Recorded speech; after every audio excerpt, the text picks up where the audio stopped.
பிறகு அந்த ஒரு லோனுக்கு வட்டிக்கு வட்டின்னு நிறைய வட்டியை போட்டு அந்த ஒரு கடனுக்கான வட்டியை மட்டுமே லாஸ்ட் வரைக்கும் கட்ட வச்சு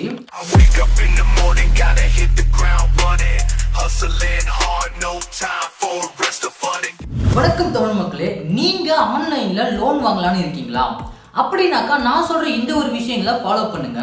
இந்த ஒரு விஷயங்களை நீங்க ஃபாலோ பண்றதால நீங்க எந்த ஒரு மோசடியிலையும் மாட்டிக்காம இருக்க முடியும். அதே நேரத்துல நீங்க ஆன்லைன்லயே சேஃபா லோனையும் வாங்கிக்க முடியும். அதுக்கு முன்னாடி நம்ம சேனலுக்கு யாராச்சும் புதுசா வந்திருந்தீங்கன்னாக்கா மறக்காம நம்ம சேனலை சப்ஸ்கிரைப் பண்ணிடுங்க. அதோட இந்த ஒரு வீடியோவை நீங்க ஸ்கிப் பண்ணாம ஸ்டார்டிங் டு எண்டிங் வரைக்கும் பார்த்தா தான் உங்களுக்கு நான் சொல்ல வருது நல்லாவே புரியும். சரி, வாங்க போலாம். தனிநபர் கடன், அதாச்சும் பர்சனல் லோன். இந்த ஒரு லோனை 10 வருஷத்துக்கு முன்னாடி நம்ம பெறணும்னாக்கா கிட்டத்தட்ட பெரிய ஒரு ப்ராசஸ் இருந்துச்சு. அதாச்சும் நம்ம டைரக்டா வங்கிக்கு போகணும். அதுலயும் எந்த ஒரு பேங்க்ல கொஞ்சமான வட்டிக்கு கடனை தராங்கன்னு பார்க்கணும். அது மட்டும் இல்லாம எல்லா வங்கியிலுமே நமக்கு பர்சனல் லோன் அவ்வளவு சீக்கிரம் கொடுக்கவே மாட்டாங்க. ஏன்னா அதுக்கு மார்ட்கேஜ் அந்த மாதிரியான விஷயங்கள் இருக்காது. ஸோ அதனால நம்ம பர்சனல் லோனுக்கு எலிஜிபிலிட்டி ஆகிறதுக்கு ரொம்ப நேரம் ஆகும், ரொம்ப நாட்கள் ஆகலாம். அதே சமயத்தில் ஒருவேளை நம்ம எலிஜிபிலிட்டியாக இருந்தாலுமே அவங்க கேட்குற ஆவணங்கள் எல்லாத்தையுமே நம்ம எடுத்துகிட்டு போய் கொடுக்கணும். அதில் ஒரே ஒரு ஆவணம் இல்லைனா கூட நம்ம அந்த ஒரு லோனுக்கு எலிஜிபிலிட்டியாக இருக்க முடியாது. அப்படியே அவங்க கேட்குற எல்லா ஆவணங்களும் இருந்தால் மட்டும்தான் நம்ம அந்த ஒரு லோனை வாங்கவே முடியும். ஸோ இந்த மாதிரி ஒரு மிகப்பெரிய ப்ராசஸ் நம்ம சொல்கிறதுக்கு என்னவோ குட்டியாக இருக்கிற மாதிரி தோணலாம்.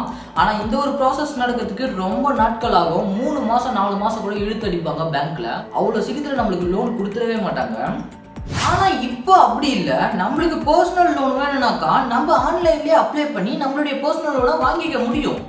அதே சமயத்துல நம்ம இன்னொன்னையும் பார்க்க வேண்டியது இருக்கு. அது என்னன்னாக்கா, நாங்க எங்களுடைய ஆப் மூலமா உங்களுடைய எந்த ஒரு ஆவணமே இல்லாம உங்களுக்கு பர்சனல் லோன்லாம் தரதா சொல்லிட்டு நிறைய ஆடு கொடுத்து மக்களை அந்த ஒரு ஆடு மூலியமா பர்சனல் லோனை வாங்க வச்சு லோனு கொடுத்த பிறகு அந்த ஒரு லோனுக்கு வட்டிக்கு வட்டின்னு நிறைய வட்டியை போட்டு அந்த ஒரு கடனுக்கான வட்டியை மட்டுமே லாஸ்ட் வரைக்கும் கட்ட வச்சு லாஸ்டா அந்த ஒரு கடனுக்கு வட்டியும் கட்ட முடியாத அளவுக்கு மக்கள் போயிட்டு லாஸ்டா அந்த கடன் கொடுத்தாங்க இல்லையா, அந்த ஒரு ஆப்ல இருந்து மோசடிக்காரர்கள் ஒருவேளை நீங்க இந்த ஒரு கடனையும் இந்த வட்டியும் செலுத்தலைனாக்கா உங்களுடைய போட்டோ தப்பா மார்ஃபிங் பண்ணி அதை உங்களுடைய உறவினர்களுக்கு அனுப்பிச்சிடுவோம் அப்படின்னு சொல்லிட்டு பிளாக்மெயிலாம் பண்ற அளவுக்கு இந்த மோசடிகள் போயிட்டு இருக்கு.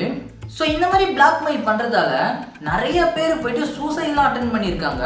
இந்த மாதிரி நிகழ்வுகள்லாம் நம்மளுடைய வாழ்வில் பார்த்துட்டு தான் இருக்கும். டெய்லி அப்டேட் வந்துட்டு இருக்கு. ஸோ இந்த மாதிரியான விஷயங்கள் எல்லாமே அரசாங்கத்துக்கு தெரிய அங்கீகரிக்கப்படாத லோன் ஆப் எல்லாத்தையுமே முடக்கி இருக்காங்க 2 வருஷத்துக்கு முன்னாடி. இருந்தாலுமே நிறைய பேர் இன்னுமே இந்த மாதிரி ஆப்புகள்ல கடன்களை பெற்றுட்டு அதுக்கு வட்டியை மட்டுமே அதிகமாக கட்டிட்டு இருக்காங்க. இன்னைக்கு வரைக்கும் அவங்க கடனை கட்டி முடிச்சதா பாடே இல்லை. ஸோ அதனால நான் என்ன சொல்றேன்னாக்கா, நீங்க ஒருவேளை ஆன்லைன்ல போயிட்டு பர்சனல் லோன் எடுக்கிற மாதிரி இருந்தாக்கா நான் சொல்றேன் இந்த ஒரு 8 டிப்ஸ் நீங்க ஃபாலோ பண்றது மூலமா உங்களுக்கு எந்த ஒரு மோசடியும் நடக்காது. உங்களுக்கு ஆன்லைன்ல பர்சனல் லோன் வாங்கும்போது சரி, ஓகே. அந்த ஒரு 8 டிப்ஸ் என்னன்னாக்கா, நம்பர் 1, கடன் வழங்குபவர்களை ஆராய்வது. அதாச்சும் நீங்க ஒருவேளை பர்சனல் லோன் எடுக்க போறீங்கன்னு போயிட்டீங்கன்னாக்கா நீங்க கரெக்டா ஒரு அங்கீகரிக்கப்பட்ட ஒரு ஆப் மூலியமா நீங்க பர்சனல் லோனை வாங்கணும். ஃபார் எக்ஸாம்பிளுக்கு கூகுள் பே டிஜிட்டல் பேமெண்ட் ஆப்ல இருந்து கூட நம்மளுக்கு பர்சனல் லோன்லாம் தராங்க. ஸோ அதனால நீங்க பர்சனல் லோன் வாங்க போறீங்கன்னாக்கா ஃபர்ஸ்ட் பார்க்க வேண்டியது அந்த ஒரு ஆப் அங்கீகரிக்கப்பட்ட ஆப்பா என்பதை நீங்க கவனிக்க வேண்டியது அவசியம். செகண்ட் ஒன் என்னன்னாக்கா, தகுதி. நீங்க அங்கீகரிக்கப்பட்ட ஆப்பா என்பதை பார்த்த பிறகு உங்களுடைய பர்சனல் விவரங்கள் எல்லாத்தையுமே நீங்க சரி பார்க்கணும். ஒருவேளை உங்களுடைய சிபில் ஸ்கோர் நல்லா இருந்துச்சுனாக்கா உங்களுக்கு கடன் கிடைக்கிறதுல நிறையவே வாய்ப்பு இருக்கு. தேர்ட் ஒன்று என்னன்னாக்கா, ஆவணங்கள். நீங்க ஒருவேளை பர்சனல் லோன் வாங்க போறீங்கன்னாக்கா உங்களுக்கு சில ஆவணங்கள்லாம் தேவைப்படும். அது என்னென்ன மாதிரியான ஆவணங்கள்னாக்கா, ஆதார் அட்டை, முகவரி அட்டை, அதோட இந்த பேங்க் ஸ்லிப்பு கேட்பாங்க, இல்லைனா பேங்க் அறிக்கைகள் கேட்பாங்க. அப்படி இன்னொன்று என்னென்னு கேட்பாங்கனாக்கா, இந்த வருமான வரி கணக்கு இல்லைனாக்கா வருமான வரி சான்றிதழ் கேட்பாங்க. ஸோ இந்த மாதிரியான ஆவணங்கள்லாம் உங்களுக்கு பர்சனல் லோன் வாங்குறதுக்கு தேவைப்படும். ஒருவேளை உங்ககிட்ட எல்லா ஆவணமே இருந்துச்சுனாக்கா நீங்கள் அந்த ஒரு ஆவணத்தை எல்லாத்தையும் ஸ்கேன் பண்ணி வச்சுக்கலாம். ஏன்னாக்கா நீங்கள் எப்படியா இருந்தாலும் ஆன்லைனில் தான் பர்சனல் லோன் எடுக்க போகிறீங்க. அப்படி இருக்கும் பொழுது அந்த ஒரு பர்சனல் லோன் தரக்கூடிய ஆப் உங்களுக்கு சில ஆவணங்களை ஃபில்அப் பண்ண சொல்லும். அந்த ஒரு ஆவணங்கள்ல எல்லாத்துலயுமே உங்களுடைய ஆவணங்களை எல்லாத்தையுமே அட்டாச் பண்ண சொல்லும். அப்படி இருக்கும்போது நீங்க ஆல்ரெடியே ஸ்கேன் பண்ணி வச்சுட்டீங்களா உங்களுடைய ஆவணத்தை, அப்படியே எடுத்து நீங்க அப்லோட் பண்ணிக்கலாம். ஃபோர்த் ஒன் என்னன்னாக்கா கடன் தொகை மற்றும் திருப்பி செலுத்தும் காலத்தை வந்து ஞாபகம் வச்சுக்கணும். அதாச்சும் நீங்க பர்சனல் லோன் வாங்க போறீங்கன்னாக்கா எவ்வளவு பர்சனல் லோன் உங்களுக்கு தேவைப்படுது அந்த ஒரு தொகையை ஞாபகம் வச்சுக்கணும். ஃபிஃப்த் ஒன் என்னன்னாக்கா ஆன்லைன்ல விண்ணப்பிக்கிறது. அதாச்சும் நீங்க எந்த ஒரு ஆப் மூலியமாவோ எந்த ஒரு ஆன்லைன் வெப்சைட் மூலியமாவோ நீங்க வந்து உங்களுடைய பர்சனல் லோனை வந்து வாங்குறீங்களோ அதுக்கு வந்து உங்களை ஆன்லைன் மூலியமா விண்ணப்பிக்க சொல்லுவாங்க. ஸோ அந்த ஒரு விண்ணப்பத்தை நீங்க ஃபில் பண்ணி அப்லோட் பண்ணிட்ட பிறகு உங்களுடைய விண்ணப்பம் வந்து அங்கீகரிக்கப்பட்டுச்சுனாக்கா உங்களுக்கு சில ரூல்ஸ் அண்ட் ரெகுலேஷனோட உங்களுடைய கடன் வந்து உங்களுக்கு கிடைக்கும். அதோட சிக்ஸ்த் ஒன் என்னன்னாக்கா சரிபார்ப்பு மற்றும் ஒப்புதல். அதாச்சும் ஆன்லைன்ல விண்ணப்பித்து அதை அப்லோட் பண்ணீங்க இல்லையா, ஸோ அந்த ஒரு ஆவணத்தை சரிபார்ப்பாங்க. அப்படி சரிபார்த்த பிறகு உங்களுக்கு வந்து யார் வந்து கடன் கொடுக்குறாங்களோ அவங்க வந்து அந்த ஒரு விண்ணப்பம் வந்து கரெக்டாக இருக்கிற பட்சத்தில் அவங்களுடைய லோனை வந்து தரத்துக்கு வந்து அவங்க ரெடி ஆவாங்க. அதோட செவன்த் ஒன் என்னன்னாக்கா கடன் ஒப்பந்தத்தை ஆராய்ந்து கையொப்பமிடுதல். அதாச்சும் நீங்கள் பர்சனல் லோன் வாங்க போறீங்க, அப்படி இருக்கும்பொழுது நீங்கள் ஒருவேளை வந்து பர்சனல் லோனுக்கு வந்து எலிஜிபிலிட்டியாக ஆகிட்டீங்க, உங்களுக்கு வந்து லோன் வந்து சேங்ஷன் ஆயிடுச்சுனாக்கா உங்ககிட்ட இருந்து ஒரு ஒப்பந்த பத்திரம் வந்து வாங்குவாங்க.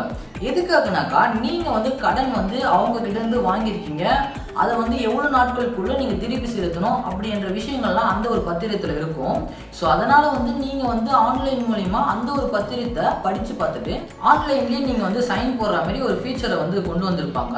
ஸோ அதனால் அந்த ஒரு பத்திரத்தில் அதாச்சும் அந்த ஒரு ஒப்புதல் பத்திரத்தில் நீங்கள் சைன் போட போகிறீங்கனாக்கா நீங்கள் ஒரு முறைக்கு 10 முறை படித்து பார்க்கறதுல எந்த ஒரு தப்புமே கிடையாது. அதில் என்னென்ன மாதிரியான விஷயங்கள்லாம் கண்டிப்பாக பார்க்கணுனாக்கா உங்களுடைய கடனுக்கு வந்து எவ்வளோ பர்சன்டேஜ் வந்து வட்டியை போட்டிருக்காங்க, அதோட உங்களுடைய கடன் தொகை எவ்வளோ, உங்களுடைய கடன் தொகையை வந்து நீங்கள் திருப்பி செலுத்தும் கால அவகாசம் எவ்வளோ நாட்கள் கொடுத்துருக்காங்க, அதோட அந்த ஒரு கடனை நீங்கள் திருப்பி செலுத்தலைனாக்கா உங்களுக்கு எவ்வளோ ஃபைன் போடுவாங்க. ஸோ இந்த மாதிரியான பேசிக்கான எல்லா இன்ஃபர்மேஷனையும் வந்து நீங்கள் ஒரு முறைக்கு 10 முறை வந்து படித்து பார்த்துடணும்.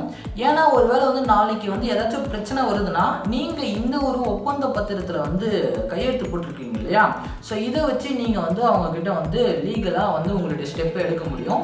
ஒரு வேளை வந்து நீங்கள் படிக்காமல் நீங்கள் சைன் போட்டிங்கனாலுமே நீங்கள் படித்து போட்டாமல் தான் அவங்க வந்து கன்சிடர் பண்ணுவாங்க கோர்ட்லேயும் சரி.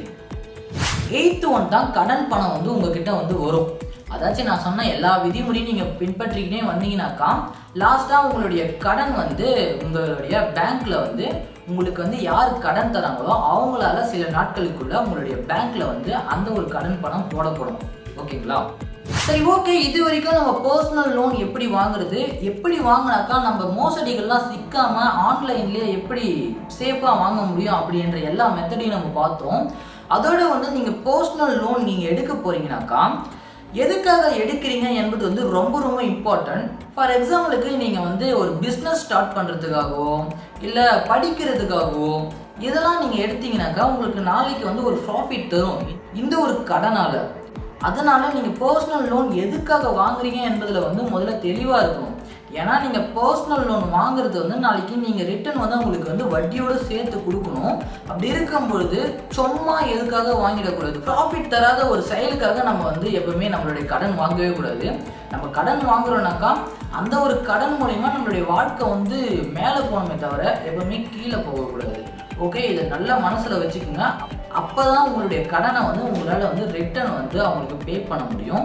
சரி, ஓகே, வீடியோட எண்டுக்கு வந்துட்டோம். இதே மாதிரி நாளைக்கு வேற ஒரு இன்ஃபர்மேஷனோட உங்களை வந்து சந்திக்கிறேன். அது வரைக்கும் உங்களிடமிருந்து விடைபெறுவது உங்கள் GT சுந்தரேசன். தேங்க்யூ.